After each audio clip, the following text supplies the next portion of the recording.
Hello. Do teams need to be physically close to achieve great outcomes? Just how important is being there? It's a question a lot of teams and a lot of companies are asking.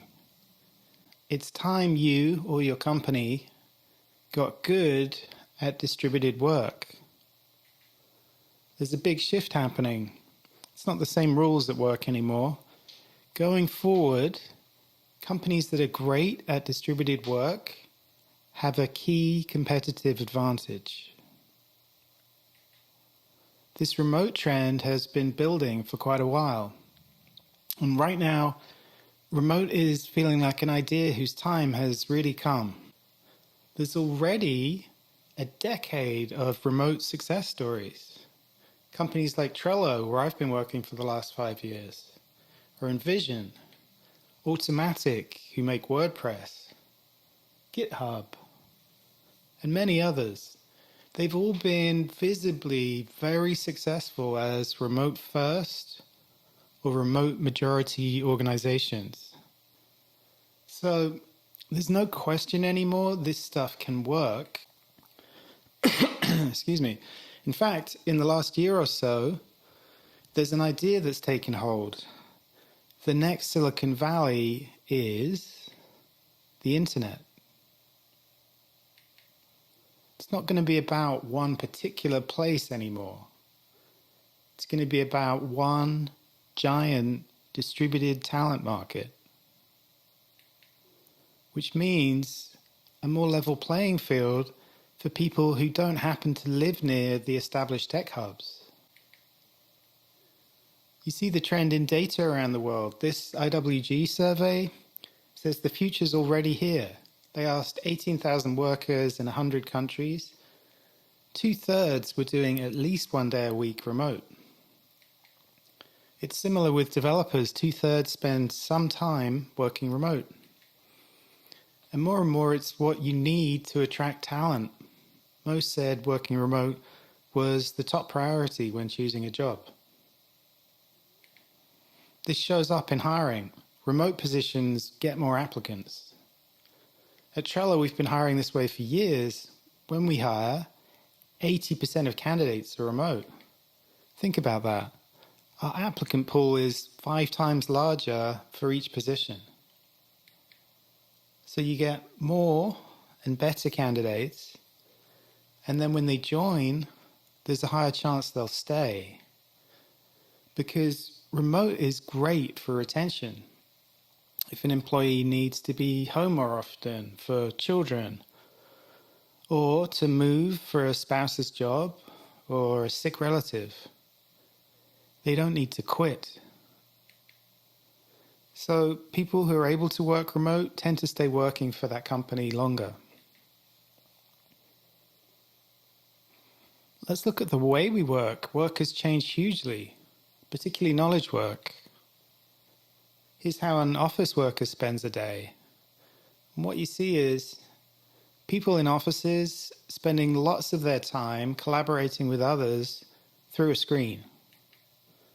Think about how much of your work, how much of your working day is spent working with coworkers through a screen. It could be a laptop, a tablet, your phone. The reality is, anytime you're collaborating through a screen, you could be anywhere. And if so much collaboration today happens via screens, how much sense does it make to make people commute to offices so they can mostly send Slack messages to each other? And so when you talk to skeptics about this, people say, yeah, okay, but that non-screen time is really important because I'm in meetings.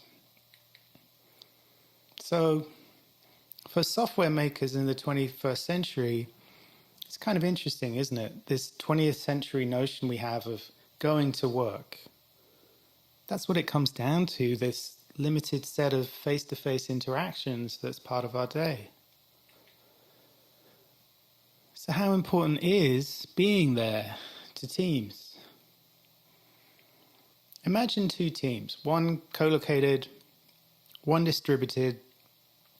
Which team performs better? What would you say? Well, to answer that, we probably should know what makes a team successful. For a long time in the tech world, the assumption has been co-location is best. There's research called the Allen curve, also known as the proximity effect, sort of the intellectual root of a lot of tech HR policy. And it's research from the 70s that says tech teams that are physically near communicate more.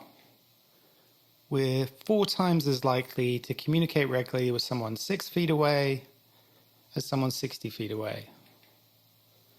And almost never communicate with colleagues on separate floors or in separate buildings. Now, things have changed a bit since the 70s. This thing called the internet turned out to be kind of a big deal. Does the Allen curve still apply? Let's jump to 2010. Google was studying teams. They did a major study. They shared it publicly. Maybe you heard about it too, Project Aristotle. What do you think the Google data said was the number one predictor of team success? It's not having someone super intelligent on the team. It's not the combined intelligence of the team. It's actually not about how physically close the team is. It's not how much experience they have. It's not about the quality of leadership. Hopefully I didn't just cause an existential crisis for the managers here. Hey, sorry to bum you out, guys, but it's not about you, okay? No, according to the Google research, it's the empathy score of team members. It turned out that's what really matters. And when Google shared their research, Court summed it up with this headline. After years of intensive analysis, Google discovers the key to good teamwork is being nice. So the insight is empathy doesn't necessarily grow just because you're working in the same building. If you don't connect with or care about the people on your team, you aren't going to win whether you're 3 feet or 3,000 miles apart. But let's make sure we're telling the whole story. The fact is, humans are exquisitely optimized to be good at communicating face to face. When people are right in front of you, you get eye contact. You can see the nuance of facial expressions. You're picking up nonverbal communication. You can read a room. So there's no question, if you want the richest, fastest way to connect, to bond, you do it face to face. And yet, when companies factor in everything else, getting the best talent, how happy their people are, how long they'll stay, and that so much work today is happening on screens anyway, the conclusion for many is being there comes second compared to all of that. And more than that, here's the dream. Imagine a world where we've transcended geographic limitations, where most workers can work for most companies no matter where they live. It holds the promise of opening up our workforces. For example, people with disabilities, perhaps they have a really hard time just making it into an office every day. Maybe they can't work at all if they can't work remote. And not having to work 9 to 5 in an office can be a game changer for a parent balancing work and family. So remote is also a great way to add and keep people with more diverse perspectives in our businesses. At Atlassian, we're seriously growing our remote teams. We're 3xing distributed team members in the next 3 years. and most companies we talk to are similar. Why am I here telling you this? Well, 5 years ago, I decided to give this whole remote thing a shot. I work at Trello remotely from a home office in Los Angeles, California. I manage a design team that's also mostly remote. So my time at Trello has been about asking, can you really do great design? Can you really ship great product when your team's remote? Over the years, we've learned the answer is yes. Our teams love being able to work remotely, and it's working for us. We're getting good design outcomes, but we're definitely still figuring it out. So I'm talking today because I want to share some of our hard-won lessons. And listen, before I started doing this, I was a skeptic. I've been making software for a long, long time, almost 3 decades. I've seen many configurations, including remote work configurations that really haven't worked. My skepticism was, don't you need to be face-to-face to really communicate? As a design professional, I thought, you can't do all that design thinking stuff, sticky notes, sketching, collaboration exercises, that kind of thing. You can't do all of that remotely, right? So my message back from the front lines of remote work is that cave you or your company maybe fears to enter, it does actually hold the treasure you seek. More importantly, if you're a senior leader, I challenge you to question your assumptions about remote. For me, I actually didn't know what I didn't know until I tried working and managing fully remote at a company with a great remote-friendly culture. So ask yourself, have you really earned your point of view? So what have we learned at Trello and Atlassian? What are some of the practices that stuck? How do you do remote well at scale? Or how do you combine a remote culture with an office culture? The biggest lesson is about the social side of work. There's no water cooler for distributed teams. If you're not proactive about it, company culture takes a hit. When people work remote, typically what happens is productivity gets a boost, but there's less social interaction. Individual contributors doing remote for the first time are excited about how much more they're getting done. And this is so important, right? To do their best work, people who are making stuff need to get into and stay in a flow state. That takes time and the right conditions. Attention is elusive and so fragile. It's often easier in a home office. So remotes produce more high quality work in less time because they're being less social.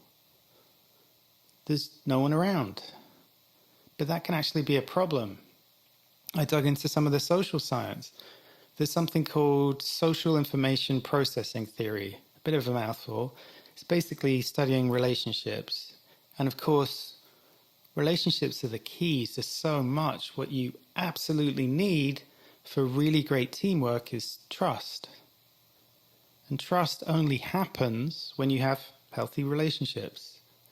So there's this guy, Joseph Walther, who researched remote relationships. He found people will eventually develop strong relationships without being co-located, just as strong as face-to-face ones. But it takes longer. Because in those key moments when you're building a relationship, when you're remote, he uses the metaphor of a drink. In those key moments, you're only getting a little sip of your drink instead of a nice, deep gulp. In face-to-face communication, you take in knowledge and human signal quickly. When you're remote, things slow down. You will still finish the drink. It'll just take longer. So the insight is you need a work culture that very explicitly puts social interaction and growing relationships and building trust right at the front and center of how you work. There's a shift. You want to reframe management. You're not just maximizing productivity, you're maximizing bondedness and empathy. And it's everyone's job to make that happen. Because you can't take the social piece for granted. If you don't literally put social activity on the calendar, it's not going to happen the way it happens more organically when people are seeing each other every day in an office. When a new remote team member joins, there's an art to onboarding. We fly new Trello hires to our New York office for their first week, along with their manager. So that first part of the relationship happens physically and starts off strong. The Trello team is distributed. Some work from offices in New York, Austin, San Francisco, but 65% are remote. So here's an awesome way we build connections. Once a year, we fly the whole Trello team to hang out together. And we just bond for a couple of days. We call it Trello Together. Here's another Trello Together shot, and clearly the people in this picture are having a terrible time. And so it's also a time for teams that don't see each other all that often, just to hang out and be together and take ridiculous team photos. We try to keep that sense of camaraderie going through the year.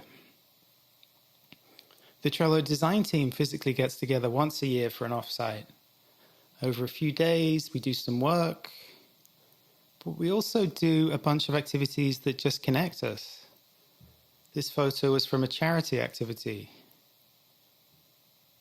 So, we have these various forms of being physically together. And then you also need to make sure that social meetings are part of your regular work rhythm. We do this a few ways. The Trello design team does a weekly social meeting called Studio. Each week, someone on the team comes up with an activity. We're looking at a Trello board with some examples here.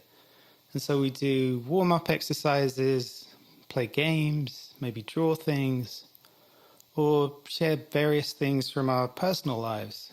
Here's one called Maps. Everyone drops 3 pins on a map for places that are special to them, like places they've been, where they want to go, happy places.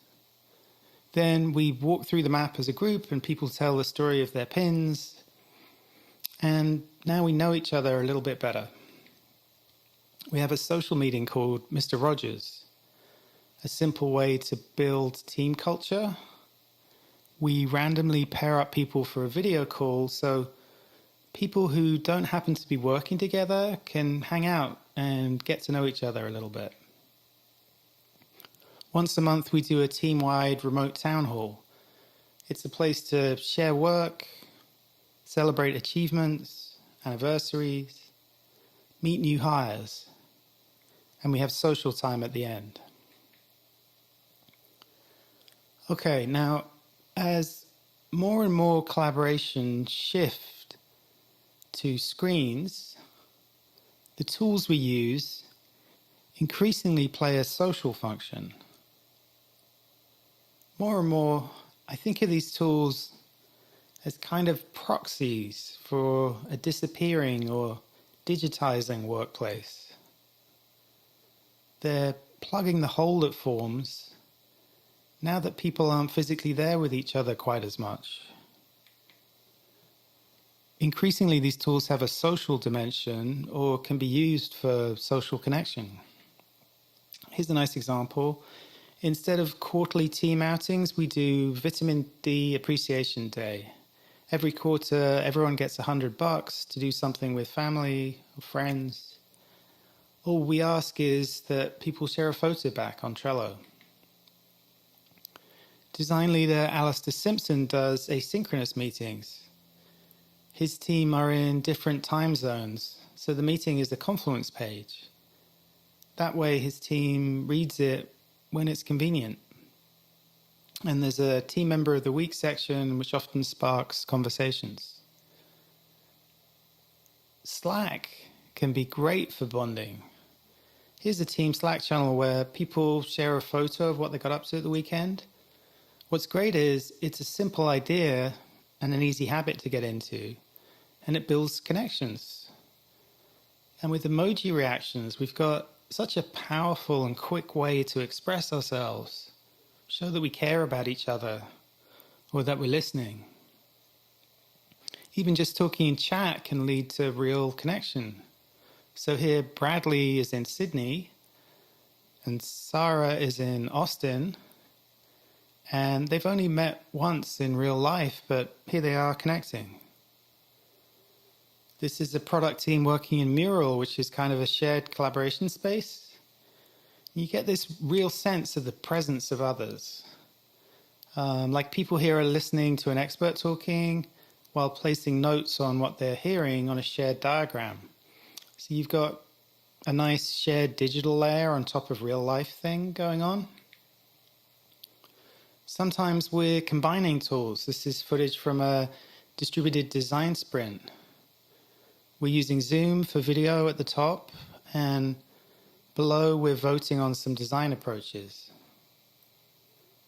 So, yeah, you know how I was skeptical that you couldn't do all that sticky note stuff remotely? It turns out it's a pretty solved problem. And the nice thing is, with digital artifacts, anyone can follow along with what happened even if they weren't there. Now, people tend to assume fully remote when we think of remote work. But remote is a spectrum. Each team, each role, and each person are different and fall on different places on the spectrum. And every aspect of the spectrum is valuable. What's important is to get to know the pros and cons of the different pieces and how that relates to your company's policy. For example, there's actually very different kinds of remote workers with different lifestyles and needs. We see three main types. If remote work had a magazine, the nomad would be on the cover, wouldn't they? Because it's such a seductive idea. You know, you're at work, but sitting on the beach someplace on your laptop, probably in your yoga pants. And this is a real lifestyle for some people. They want to see the world and work at the same time. Often they run a small business, or they're an influencer, or they freelance. They work from coffee shops, or rent desks in co-working spaces, or use Airbnb. Then there's road warriors, people who are saying, I don't get enough holidays, so I do this, or it's just someone away from the office, like at a conference. They're probably working from a hotel or an Airbnb. And then there's home office workers. They often work for international companies. They're probably optimizing their day for their own needs. The point is, at Trello, we're highly opinionated about this. We're not into the digital nomad thing. We don't think it's compatible with the commitment you need to make for daily professional work on close-knit collaborative teams. And on top of that, you probably aren't set up well to do work. We expect people to work from a home office, which means a dedicated space for working. It's not just any room, not a bedroom, not a living room. It's a dedicated office with a good desk and chair and a door that closes. Okay, then there are different types of remote teams. Trello is this first one, remote friendly. So it's a team that's set up with remote practices. Then there's teams that are office-centric, but who allow occasional working from home. Here's the thing about this configuration. It's actually kind of a danger zone. The danger is, because they're already doing a little remote work, they think they're ready for full-time remote workers, but they usually really aren't. This is actually a lot of teams out there today, and I'm going to explain the big problem you typically see with this. We'll come back to this. Then there's selective teams, allowing a few experienced people to work remotely. And there's distributed teams, which is actually all of us at Atlassian. We effectively work remotely with each other because we're in different geographies. So you need to be intentional setting up teams. Some configurations are way more desirable. It helps to think in terms of time and place. The default configuration is teams in the same place at the same time. We all know that one. It's called an office, right? Then you've got synchronous teams. Teams working at the same time as each other, but from different places. That's how we work at Trello. Then there's teams collaborating asynchronously, so they're working from anywhere and at any time. And less commonly, there's teams in the same place at different times. Maybe it's 24/7 customer support teams working in shifts. So the challenge for teams working at different times is lack of overlap hours. If they can even do meetings, it's going to be at a terrible, horrible time for somebody. Because they can't meet, it's hard to collaborate deeply or quickly. You can't do real-time generative forms of collaboration. I've worked in this configuration and talked to many teams working this way. They struggle. Relationships and trust develop slowly or not at all. Maybe designers wonder how to work collaboratively with their teams. Or someone's wondering how to give tough feedback when their medium is text. Whereas teams who have time zone overlaps can do video meetings, which is just way more effective for that tricky human stuff. Like when you need to see a face and hear the tone of someone's voice, or talk something out, or brainstorm, and use each other's energy to ladder ideas. So time zones are crucial. Teams doing tight-knit collaboration need to agree on some level of time zone overlap, and the more the better. Trello does 4 to 6 hours a day of overlap, so right from when people get hired, they commit to being available during at least a US East Coast afternoon. Okay, here's another juicy one. I've saved a great one for the end. If you're mixing remote and office cultures, you've got to make sure remotes have just as good a work experience. On the Trello team, we believe in creating a level playing field. So we have a one remote, all remote rule. The rule is, if anybody in a meeting is remote, everyone does it that way. Why? Well, otherwise you're dealing with presence disparity. And look, when people had a bad experience, like they tried remote work and it didn't go well, and they ended up saying remote work sucks, presence disparity is usually what went wrong. Presence disparity is when different people in a meeting have different levels of presence. Like when you have people physically there combined with people joining via a screen. So it's that thing where you've got a group of 8 people together in a conference room and one person on a screen in the corner of the room somewhere. The challenge is people in the same room are far more likely to talk to and for each other and kind of forget about that person on the video screen. It's just human nature. Meanwhile, the remote person is having a tough time. Any speaker in that conference room is less audible if they don't have a microphone near their mouth.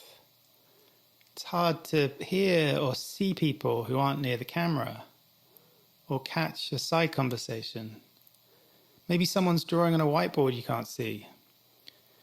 Or maybe for an entire meeting, the remote senses attention falling on others, leaving them feeling invisible.